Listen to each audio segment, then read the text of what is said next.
Sir bekitmaganman. Bemalol ishonarli odam, gapiravering. Bu qarindosh urug' degan gap bor. Qo'ni qo'shni, xudo anda, eng yomoni ayolingiz oldida tilingiz qisuv bo'lishi. Bu yomon narsa, to'g'rimi aka? To'g'ri. Shunda chet elga boramiz. Aha. Bitta donor topamiz.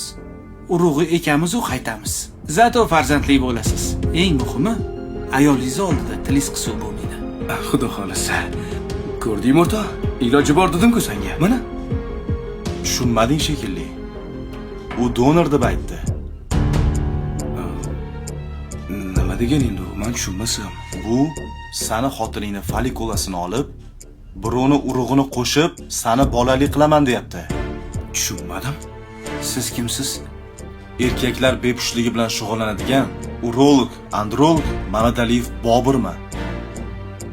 Men ham sizga o'xshagan doktorman. Faqat farqimiz, men Xudodan, qonundan qo'rqadigan odamman. Iltimos, xonani bo'shatib qo'yinglar. Bu gap bo'lmadi deb hisoblaymiz. Aka, biz ketamiz. Lekin siz qilayotgan ishingiz ertaga oqibati yomon bo'ladi.